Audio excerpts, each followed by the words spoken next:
Boom! What's going on, everyone? It's Steve Larsen. This is Sales Funnel Radio, and today we're going to talk about how to acquire a mass of qualified customers. I've spent the last 4 years learning from the most brilliant marketers today.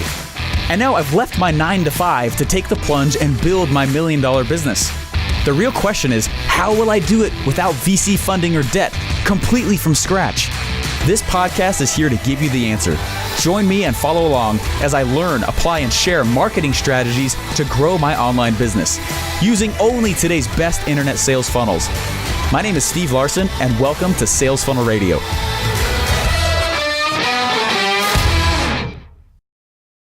What's up, guys? Hey, today I'm actually going to toss in another recording from the group I was doing, and I was teaching them, I was reading from a book, showing them strategies from these various books of not only how to acquire a mass of qualified customers, but when. When in the business is it important to do so, and importantly, when is it not, right? The best time to actually go try and get a huge amount of customers. There is a time to do that and a time not. And you might be thinking like, Steven, that's stupid. Why would you not just want tons of customers already, right? And there's a lot of reasons why you should and why you shouldn't do that. So anyways, in this episode, I'm actually going to cut straight over, and it's going to be, it's on a Facebook Live again, but watch carefully what I'm doing on this, because I'm actually doing that very same thing inside my business right now. And as I've created that main product inside of my business, now that it's there, what front ends do I create in order to amass, right, this huge list of qualified buyers, right? Not just random people. But anyways, hopefully you enjoy this. We'll cut over to the episode now. Talk to you guys later. Bye. What's up? How's it going, everybody? I hope everyone is doing fantastic. I need to be asleep right now, but I don't know. Some nights I just can't relax. Yes, I wear glasses. I've had glasses and contacts since second grade. My eyes are terrible. I barely made it into the Army. My eyes are so bad that I'm only a few points away from not being allowed. Like, isn't that funny? So anyway, yes, I'm wearing my glasses right now. And I have been, funny enough, hey, what's up, guys? I have been jumping on my tramp right there and just listening to music and thinking a lot. I don't know why every once in a while I'll get in these zones, guys, where I walk around and I can tell to everyone else I kind of seem like a zombie. You know what I mean?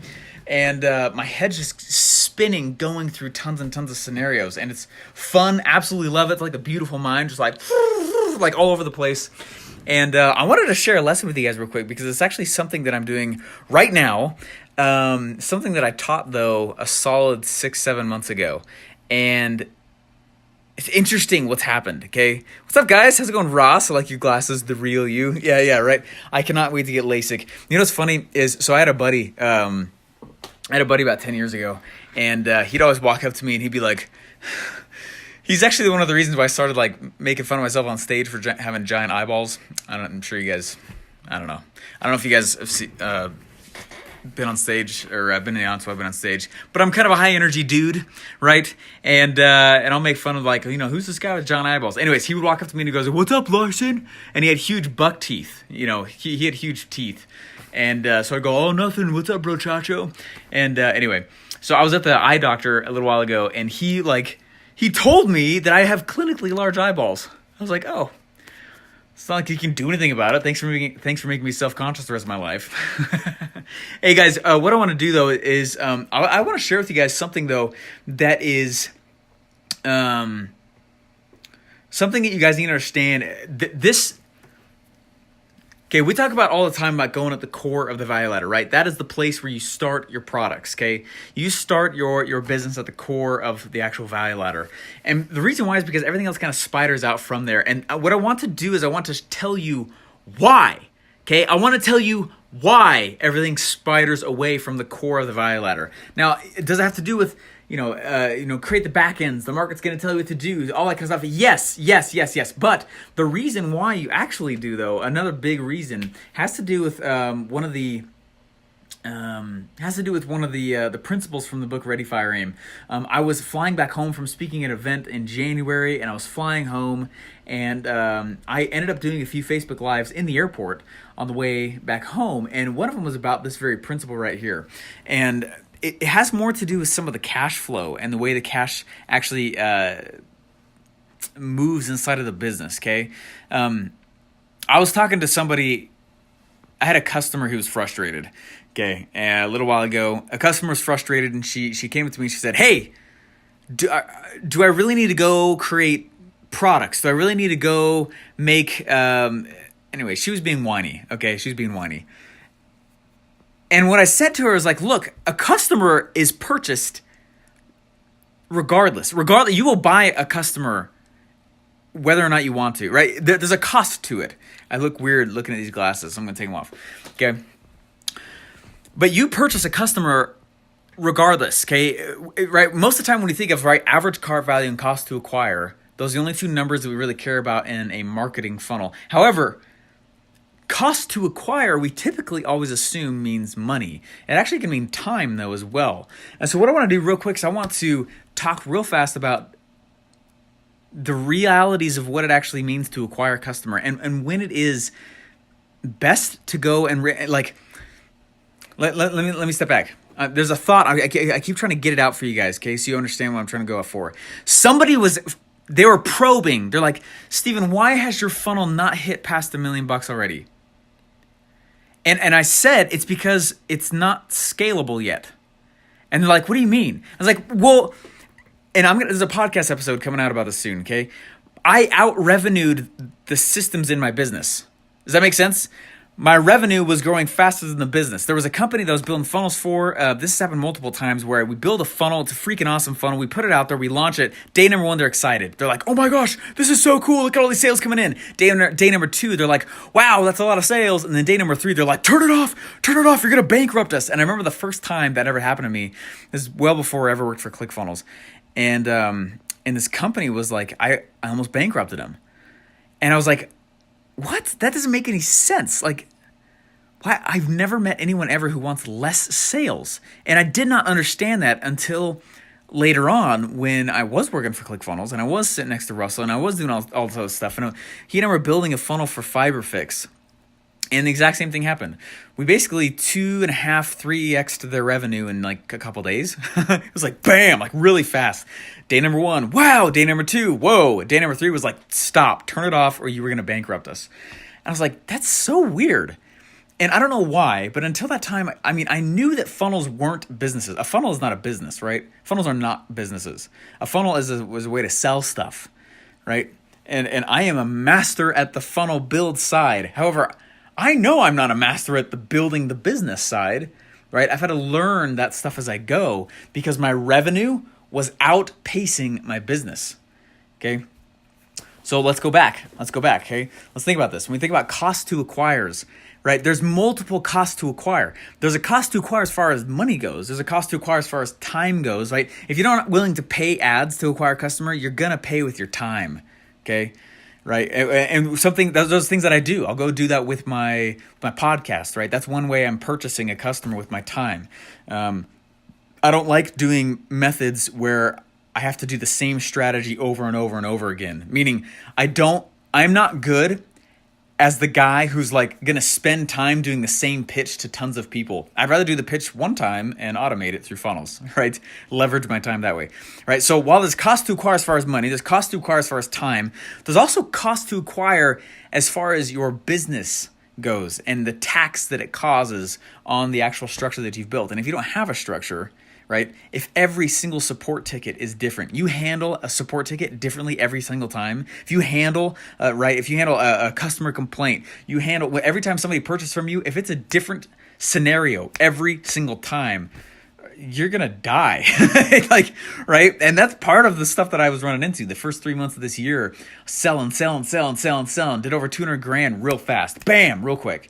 And then I was kind of the sole operator and everything slowed down. And I was like, what's happening? Holy crap, a lot more people still want this thing. How come I can't push it forward even harder? How come I can't, and I had to step back. And while I'm a funnels guy, I needed to become a business systems guy. And so what I've been doing a lot lately is setting up systems that allow my revenue to become scalable. And we're just about hitting that point right now. We just tested this SLO. It's doing really well. It's converting, last I checked, like around 15%, which is great. That's great for a self-liquidating offer for a webinar. It's good enough anyways. And at least take the edge off. And it's going good, going really, really well. But what I want to do real quick is I want to, first of all, put my glasses on because I really can't see you guys. My vision is that bad. What I want to do real quick, though, is I want to read to you why this happens. Okay, I'm at this phase right now. Thanks, Austin. What's up, guys? Hey, appreciate that. I want to show you guys one thing real quick here. Okay, because let me take this off again. I do not regret building it the way I have. I would. Are you kidding me? Most people, most brand new entrepreneurs. I don't believe you're an entrepreneur if you don't go actually create something of value. Like, right? There's business owners and then there's entrepreneurs. They're not necessarily the same thing. Like a business owner comes out of college and like, hey, I'm gonna go build a business and get VC funded and put to fund the structure that I'm putting together, rather than go create value first, right? And make money that makes the structure, right? I believe an entrepreneur goes and makes value. They get paid for it, and then they use that cash to build the system to then let them go sell more, right? And that's what I've been doing. And so what I'm trying to get at here, what I'm trying to share with you and show is this phase that I'm entering. I'm really excited because phase one, right? There's lots of phases all over the place, but one of the phases is, number one, does the market even want what I'm freaking selling? Do they want it? Right? Check. Yes. Making cash from it. We don't even have ads running to it right now, and there's still sales, right? And which is awesome, which just means it's going word of mouth, means there's ravenous buyers, means there's ravenous evangelists, which is awesome, right? There's people who are all about the brand, they're all about everything. So it's like, awesome, sweet, okay.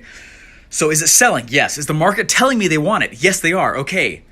Next phase. Let's turn it up. Boom, turn it up. Oh my gosh.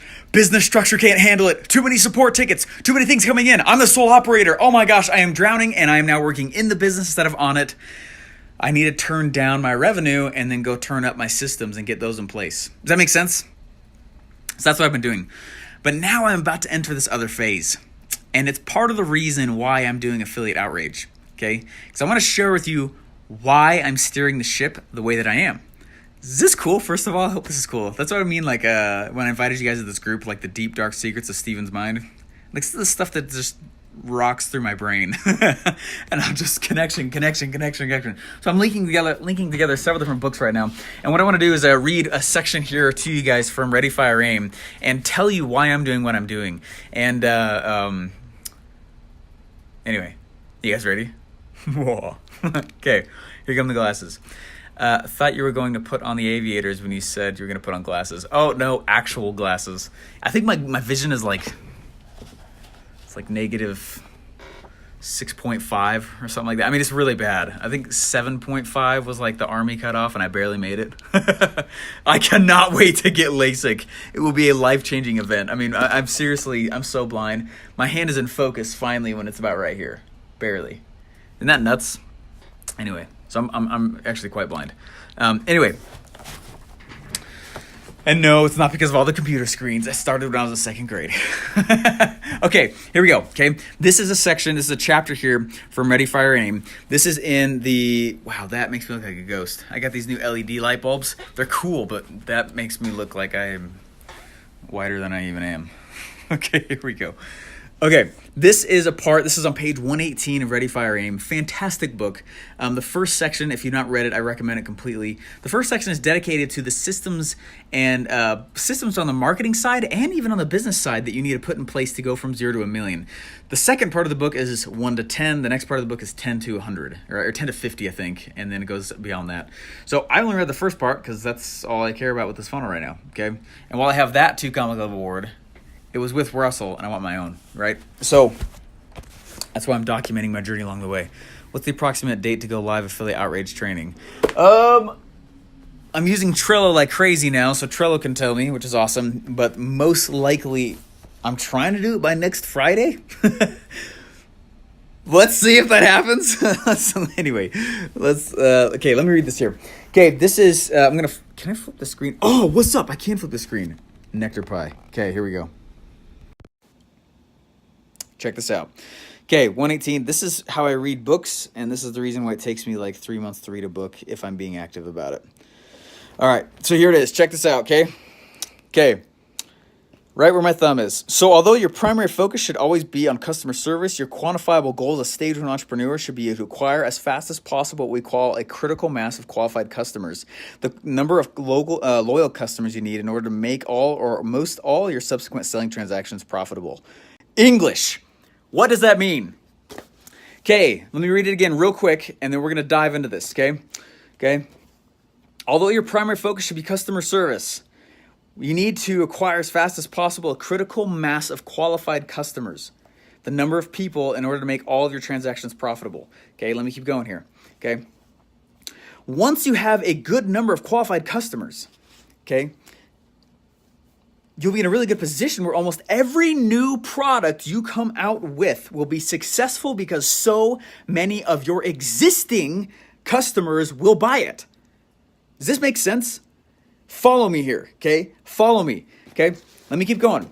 One more part here, okay? Okay. You need to understand the dynamics of generating long-term profits through the development of large circulation, low-cost products sold at a loss on marketing by upselling high-end products to this larger base, okay? This is a lot of crap, right? This is a lot of crap. Follow me though, okay? Now, let's go through and let's read my squiggles. Okay, let me flip this around here again real quick. Okay, here's my squiggles. Okay? If you think about this, what this is saying is number one, acquire as many customers as much as you can, as quick as you possibly can. As fast as possible, acquire a critical mass of qualified customers. Number two, once you have a lot of them, every single subsequent transaction will be profitable because so many of the existing customers will buy your upsells. Okay? That's saying use freaking funnels. Okay? Next, right? The way to do that, what it's saying is the way to do that is by producing, right, large circulation, low cost products that you sell at a loss. Does Russell Brunson actually make that much money by selling his book alone? No, he doesn't, right? What actually makes it profitable? All the upsells in the back, okay? When you figure out, here, let me go full circle, okay? Follow me in here. Think about where I am in my business. I know the market wants my product, okay? I've actually completely shifted who I'm selling to. Just recently, in the last 2 weeks, I realized I'm selling to the wrong person. Okay, so I'm redoing a lot of stuff. I'm changing vernacular. I'm changing ads. I'm changing a lot of stuff, and I'm readjusting and realigning for the person. Oh my gosh, you were here all along, right? Markets are discovered. They're not created. New markets, blue oceans, purple oceans are discovered. Okay, you don't set out and go, I'm going to create a brand new niche. It doesn't exist. How can you measure it? Okay, you discover niches. Well, I have been discovering this niche because I'm actively selling inside of it, and the market is telling me how to move. The market's telling me how to move. Now that I know that the market wants me to sell that product, and I'm like, oh my gosh, my revenue is outpacing my actual business, I stopped, fixed the business, and now I'm turning the ads back on. I'm turning everything, the engines are turning back on again. But what I'm really doing now is exactly what Ready, Fire, Aim is teaching, which is I am creating low cost, low price, high circulation products. Does that make sense? Those are the qualifiers. When you figure out the core of the business, which is where I've done that now, the core of the actual business that you have, your role, right? I've got a sweet back-end product that we're going to go create here soon. I want my own event. I think it'd be super cool, and I really think it could help a lot of people, so it'd be a lot of fun. So a cool back-end product for me is events and consulting. Front end, though, low cost, low price, right? So they're low cost to you. They're low price to the consumer, but they are high circulation. Did you guys know that the average book, when somebody buys a book, on average, it's been found that it gets passed around up to 9 times? 9 times. So when you sell a book to somebody, there's a high potential they found that actually gets read by 9 people for every book that you sell. Okay, that's the reason why we sell so many books. That's the reason why we do so many free plus shipping things. So the free plus shipping CDs, information, right? Little knickknacks here and there, funnel graffiti, little stuff like that. It's not to make money. It is to acquire as much as possible, as quickly as possible, a critical mass of qualified customers. Exactly what Ready, Fire, Aim was talking about. Does that make sense? But the problem is that most people, before they know what the core of the business is, they start with low cost, low price, high circulation products. Right? That's why I don't recommend going into usually things like e-com right out the get-go. You can do e-com by bundling it with info, and then suddenly your margins go really high again. But anyway, so that's what I'm trying to get at here with you guys. Okay, so when you jump in this, when you start thinking through, okay, let me run you through some numbers real quick here. I got a super awesome, really freaking cool thing that I'm doing here real quick also. Okay, and I want to show you guys a cool little video here coming up too. Okay, so if I now have a critical mass of qualified customers, they're buying everything. The second yes is easy once the first yes happens, right? So they're buying a lot of my subsequent products, everything you're coming out with. The existing customer base is buying it. You're coming over here making, look, low price, low cost to acquire equals big customer base for backend. Okay, you're making those are three categories though. I'm trying to figure out where my squiggle was for that. Squiggle, squiggle, squiggle. I can't remember where it is. Anyway, right? Low cost, low price, high circulation potential. That's really what you're going for at those phases. So, anyways, that's all I'm saying though. Okay. So here, check this out. So if we've got, right, if I go and I create a critical mass of qualified customers in the middle of my value ladder. Okay, I was drawing a value ladder. I was on an airplane. And I was listening to dubstep, and there's caffeine in my system, and I was at 30,000 feet, which usually is when I have all these epiphanies. I need to take more flights. Right? That I have a critical mass of qualified customers right there in the middle. So I was looking at this, right? And I was looking at some of my different numbers, right? And what I figured out is that in order for me to hit 1,000 buyers at $1,000, right? It's $1 million. For me, I was working backwards. If I have a 15% close rate on live webinars, let's say that's high though, right? I would need to spend somewhere around $166,000 to make $1 million. Okay. Now, my product is worth way more than $1,000. So what I'm doing is I am actually going to double the price of it. I'm really excited. Actually, no. It's a different product I'm doubling. I'm gonna raise it $500, and it's because one of the issues that I've been finding is, like, as I narrow down on what it is I'm actually doing, I'm realizing that I was selling the wrong person, and the wrong person was coming to me, and so they would say things like, "What's a funnel?" And I was like, "Oh my gosh! Like, I am probably not your guy to start out with if you don't know what a funnel is, right?" Go read some books. Let me tell you, go read Dot-Com Secrets, Expert Secrets. If you have no idea what a funnel is, right? Go and then come back to me. And in fact, that's my recommendation with everyone. Go read Launch, Dot-Com Secrets, Expert Secrets, Ready, Fire, Aim. And these are like my go-to books always. They're always on my shelf. Actually, they're not on my shelf. They're all around the room because I reference them so much. I'm trying to remember where the others are. I just reorganized everything, which means I can't find anything anymore. You guys know what I'm talking about? Anyway, Ask. That's an awesome book. Anyway. But, Taryn, yes. Yep, I am referring to that. MLM Hacks. That's my main webinar right now. I have a second insanely awesome product. I just finished building it today. Oh my gosh. Right, because not everyone's an MLM, and I totally get it. And if you don't want to be, and I still have sick funnels for you. So, right, how do I go serve you guys then? So anyways, I'm super pumped about it. So that's the whole lesson. That's all I'm trying to get to, is that don't worry about if you, because I know one of the things that happens to a lot of entrepreneurs is exactly what I'm talking about right now, where they're going out and they're saying things like, I'm selling like crazy, and then all of a sudden the sales kind of seem like they slowed down, right? Well, number one, you probably have ad fatigue. Number two, did you just sell your hot market and the warm really isn't that attracted to it, right? And I had to figure out a little bit who my real customer was. But then I voluntarily slowed my revenue down, okay? Hard, okay? Hard, okay? Way bad. I turned it off. No, I didn't slow it down. I turned it off. It's been off for a while. And it's because I'm doing this massive overhaul. Here, check it out. All right, check this out. Wrong side. Okay, this side of the whiteboard right here. Right, I've been redoing all that. It's a freaking huge funnel now. I didn't start that way. You didn't need to start that way. Okay, but this is exactly what I've been building. And so I just finished the SLO. It's converting like crazy. It's doing fantastic. Next, I'll be building out a product launch funnel inside the replay sequence, right? Then I'll be going at like this awesome, insanely amazing success path. It's 30 days. It's 30 videos showing them after they buy how to be successful with what they bought. It's very key. It's not enough to just sell them. You got to show them how to use it and be successful with it, or you're dead in the water, right? And so, anyway, so that's what I'm gonna do. And when I realized, like, oh my gosh, like it's all working, then finally I was like, okay, this makes total sense for me to go and let's try and acquire as fast as possible even more qualified customers and buyers. And so what I've been doing, that's one of the major reasons, cat's out of the bag, right, for Affiliate Outrage. Now, there's nothing paid in there up front, but it leads to paid things, right? And so all it's doing is widening the net, and it's being really, really open. So it's teaching anyone how to be an affiliate for any product. It doesn't matter. Whatever it is they want. You guys want the rest of the strategy?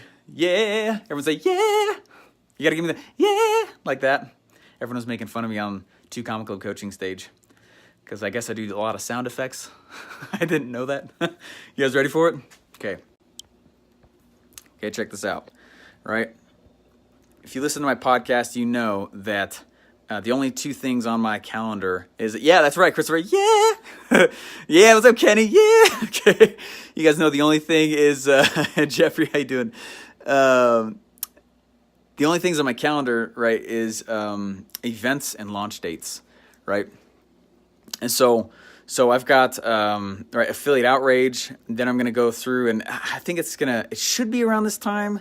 But anyway, I lace together like 6 different campaigns that I've seen make that really fast usually, right? Who's got my money? Love Grant Cardone. Who's got my money? So anyway, I laced together 6 different campaigns, and I'm going one by one through all of them. So just watch closely what I'm doing here, because now that I know the market wants what I'm selling, oh baby, now we get to open the freaking floodgates. So many people, I feel like the other thing that will happen too a lot of times in this community is people will sit back and like they spend so much time building the funnel. That's just like the first piece of the pie. Now you get to go do a lot of cool things like Dream 100 stuff. Like we've been reaching out to massive people, and they've been reaching out back. And excited to promote it. And anyway, what do you think of Sam Evans' $20 million webinar funnel? I think it's awesome. And I think it's proving the exact point I'm talking about, Kenny, is that when you actually know what the heck you're selling, right? When you actually know, then man, like, stop messing with the funnel. Start figuring out cool ways to just put traffic into that thing. And that's what these campaigns are. Campaigns are not ads. Anyway, so how about that for a rant? Okay, that was a late night rant. I was jamming out to some, I have a playlist called Pre-Stage. It's my pump up mix. I don't know why I was, but anyway. So that's the lesson tonight, guys. Go figure out how, after you know the core, after the market actually said that they want what you're selling, go figure out little tiny things that bring in very low cost to you, very low price for them, high circulation potential. And just open up those floodgates inside of it. And that honestly is super fun. I mean, it's the reason why we have so many awesome, neat, front ends at ClickFunnels is because of that. What do you say to someone who is getting great front end conversions but leads are not buying? Referring to affiliate. What do I say to that? Taryn, it's a great question. It's a great question. If you look at .com secrets, I don't think the funnel is complete. If you look on page, I think it's 93.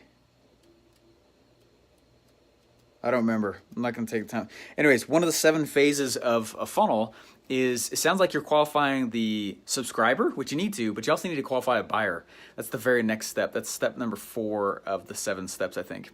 And so it sounds like an incomplete funnel. So it's not to say that lead funnels are not complete funnels, but if you're trying to make sure that there's an their actual, if you know you're going to lead them to something that's expensive in the back, or even buy something later on, the funnel isn't done in my mind until there's cash in your pocket. So that might mean that the funnel goes offline. That might mean the funnel goes on the phone. That might mean the funnel goes and says, hey, we got to meet in person or come to an event, right? So the lead might be captured on the internet, but you might be capturing and actually closing and actually getting cash in your pocket, right? Offline or different places. I know there's different scenarios for that, but you're talking about affiliate marketing. So what would I say to someone who's getting great front-end conversions? What usually is happening is some confusion. There's a disconnect. Here's the story, okay? John Parks was talking to this guy John Parks was talking to this guy. He was critiquing his ads, and this guy had great conversions on his ads, and all these people were clicking on this ad, but no one was buying. And this guy goes to John Parks, right, who is Russell's traffic guy, and says, "Hey, can you look at my numbers? Like, look at my ad. What's going on here?" And John was like, "Wow, you're getting a lot of clicks on this thing. How come nobody's buying?" And he goes in and he starts looking at it. And they're looking at the numbers, the conversions, and he had like a 15% click-through rate on that ad, that Facebook ad. And John was like, "Whoa, like that's really high." And they're like, "Okay." And then he looked at the numbers for the next page, and there was no conversions on the next page. There's no purchases at all. And he's like, "What's going on here?" And he hadn't looked at the ad yet. And he goes, and he's going, and he's looking at this ad, and he and he knew immediately why. The ad was this picture of this incredibly sensual woman, okay? Like just dripping sensuality, right? And sure enough, it's guys that have been clicking on the ad. He clicks on the ad and goes to the next page, and the next thing, the very next thing people see on this ad, right, is this like middle-aged, overweight white guy like saying, "Hey, do you want to opt in for X, Y, and Z?" It's like, that's not why they were clicking on your ad, buddy. Like, right? It's so a weird example, right? But that's typically, in some fashion or form, what's usually going on is that there's some disparity between what's actually going on from the ad to the actual page. What I would say that you do, and one of the things that I like to do, is I make the headline on the ad the exact same as the headline on the page they'll see. That way there's not a new concept that they have to accept, right? And it brings them straight on in. Let's see. If we are building webinars, 3 things to focus on. Yep. Only thing you should focus on and only worry about ever for a long time is just your story. It's the actual sales message itself. Don't worry about anything else. Once you know people are trying to give you money, then put together an actual offer. And then when you have a story or sales message, I call them one and the same. You've got a sweet offer, then go obsess about the funnel. I mean, there's a reason why I haven't gone in depth on this thing yet at all. Like, my funnel is limping along on one leg. It's broken. My funnel's broken. I know it's broken, and I haven't cared. And it's because that's not the piece that, right? That's like trying to fix. It's like trying to fix a leak all the way down a pipe when there's actually a leak further upstream on that pipe. Does that make sense? It doesn't matter. You fix that other leak. You got to go fix the one in the beginning, right? I don't know if that makes any sense at all. But like, anyway, that's how I think of it that way. So anyway, let's see. Thanks for all the value. Love to geek out over this. Awesome stuff. They're closing the loop in the first conversion or not. Anyways, hey guys, hopefully that's helpful to you. That's the whole point I'm trying to make with this entire, I'm sorry that was a long Facebook Live there, but actually I'm not sorry. That was freaking awesome. Are you kidding me? I'm going to download that. Anyway, so hopefully that's helpful to you though. So just recap from the book real quick here, real fast, right? All you're going to try and do is acquire a critical mass of customers. They're going to buy things. The existing customers buy every subsequent product you ever come out with, which is why you just acquire as fast as you can. To acquire as fast as you can, the only thing you're going to try and do is you're going to come over here and you're going to make low cost, low price, high circulation products, which is why I am doing things like affiliate outrage, right? We got a ton of front ends that I'm going to come out here with here shortly. Salesfunnelbroker.com, as it currently is, like, oh my gosh, needs to be completely different. Salesfunnelradio.com, oh baby, like I've built so many funnels for so many other people. It's fun to like turn back around and finally do my own for a while. So, anyways, awesome stuff. Yeah, it was a great click-through rate. Opt-in is a story of my ad. I found a new way to build them. Cool. Awesome, guys. Talk to you later. Have a good night. And if you like this, please let me know. Keep inviting your friends to this page. I am trying to pull over people who like really freaking actually love why funnels work and why, like really geek out about this stuff and get more of these people in here. All right, guys. Talk to you later. Go crush it. Oh, yeah.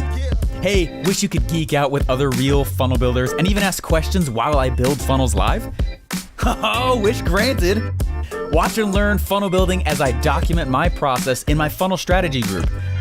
It's free. Just go to thescienceofselling.online and join now.